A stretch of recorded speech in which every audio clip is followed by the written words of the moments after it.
Bora, meus amigos! Olha, hoje estamos iniciando aqui o nosso terceiro capítulo dessa primeira temporada da Emagrece Flix. Essa temporada aí foi bastante interessante e nesses 3 capítulos a gente deu para falar da dieta low carb, da dieta cetogênica e hoje a gente vai falar sobre o jejum intermitente. Essas 3 estratégias certamente são as mais comuns, que a maioria das pessoas terminam fazendo e foi importante aí a gente estar junto para poder esclarecer um monte de dúvidas. E hoje a gente vai falar sobre jejum intermitente. Vamos falar o que é que você vai comer no jejum intermitente. Que estratégia alimentar é essa? Vamos falar agora, iniciar nesse exato momento. O que você vai comer no jejum intermitente?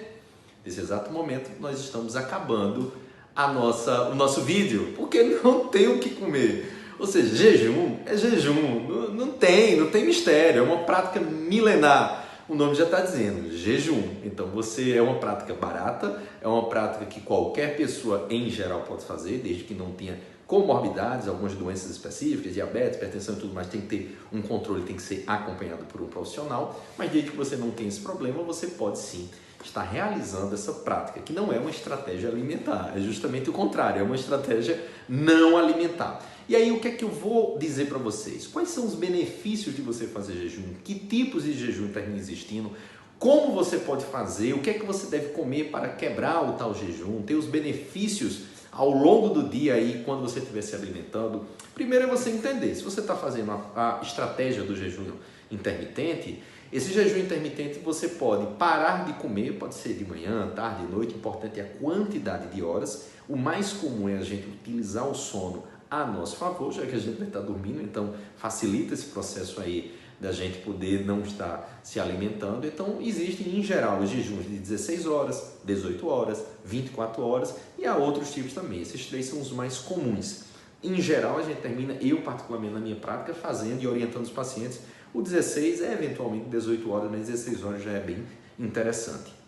Quando a gente vai pensar nisso, 8 horas da noite a gente parando de comer, pulando aí essa questão do café da manhã e indo voltar a se alimentar na hora do almoço, você está cumprindo em geral essas 16 horas.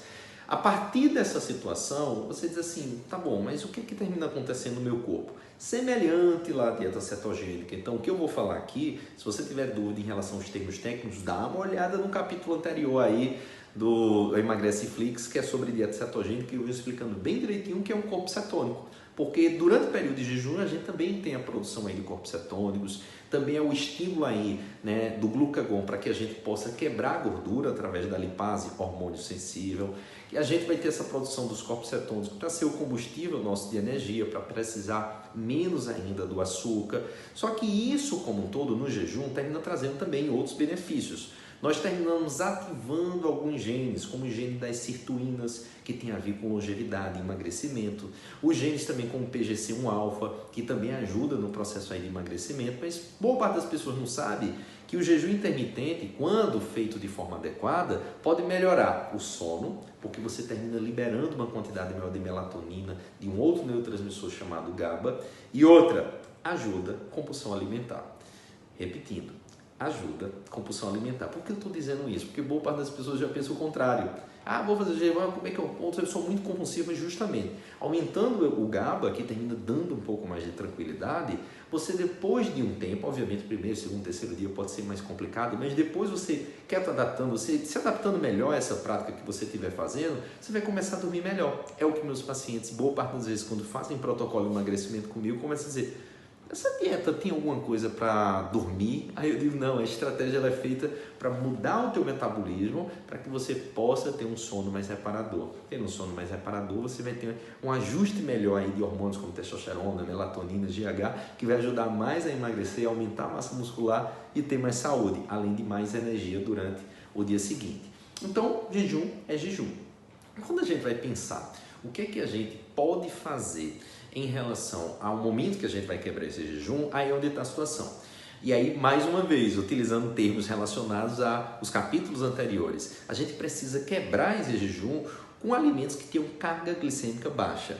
Eu acho que eu vou botar meu nome, Dr. Antônio Dantas, carga glicêmica baixa, porque eu falo tanto dessa tal da carga glicêmica que eu não tenho nenhum tipo de problema com os carboidratos, absolutamente nenhum, até mesmo com de carga glicêmica mais alta. Mas de uma forma rotineira, se você utilizar os alimentos como, vou citar, por exemplo, aqui, o arroz integral, né? As frutas, por exemplo, você pode utilizar o kiwi, o morango, e até mesmo quando eu estou falando do arroz integral, se você pensar até um arroz branco também pode ser utilizado, porque se você bota uma porção pequena, a estrutura do prato que você tem pode ser que tenha uma carga glicêmica baixa. Então, quer saber um pouco mais de carga glicêmica? Tá voando porque está assistindo pela primeira vez? Vai no nosso primeiro capítulo, confere lá que tem tudo bem explicado, índice glicêmico, carga glicêmica, como é, que alimentos são esses. E aí o interessante é você quebrar o jejum com essa carga glicêmica mais baixa.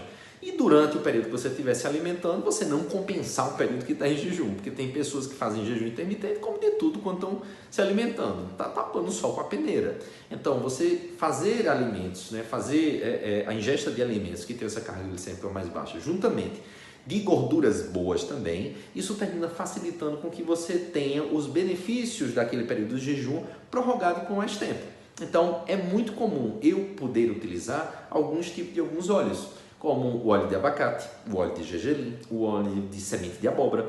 Eles, quando são utilizados, por exemplo, uma colher de sobremesa, antes aí do almoço, quando eu vou quebrar o jejum, ou no período da tarde, às vezes também no período da noite, 2 a 3 vezes, antes da refeição, isso vai me dar uma saciedade maior quando eu estiver fazendo uso, e ele também tem alguns fitoquímicos que terminam ajudando mais ainda ao processo de biogênese mitocondrial, ou seja, a gente aumentar a quantidade de mitocôndrias no nosso corpo, que vai ajudar a queimar mais gordura. Vê que tudo termina girando em torno desse processo da queima de gordura.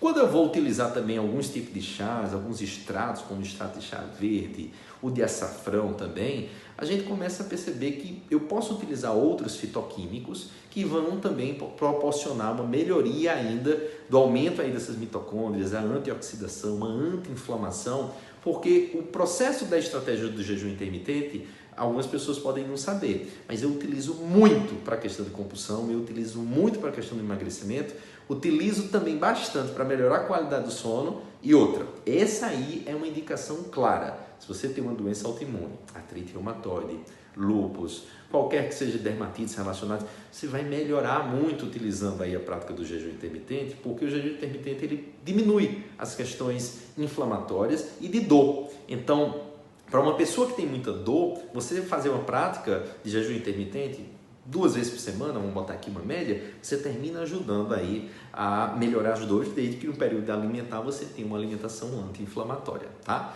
Então, basicamente é isso, não tem muito mistério em relação ao jejum intermitente, eu queria só deixar aqui o meu agradecimento em relação a essa primeira temporada que a gente fez, outras temporadas vão vir.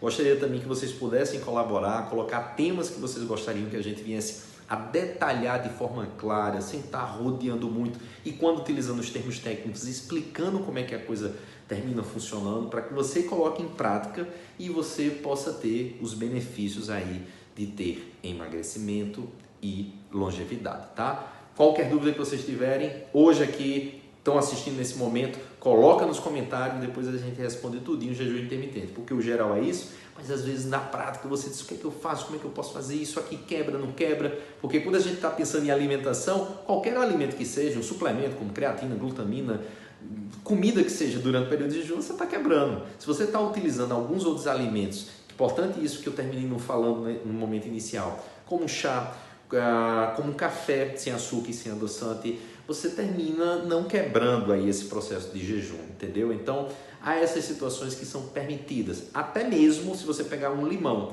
e espremer aí com água, não vai inibir o processo da formação dos corpos cetônicos, que é o que a gente quer, porque quando tiver formando corpos cetônicos, está dizendo, eu estou queimando aí gordura e eu estou participando aí de um processo de geração de uma energia através de corpos cetônicos que não é a glicose, não é o carboidrato. O metabolismo naquele momento está modificando, tá bom? Um abraço grande para vocês, bora que a vida está passando. Bora que a vida tá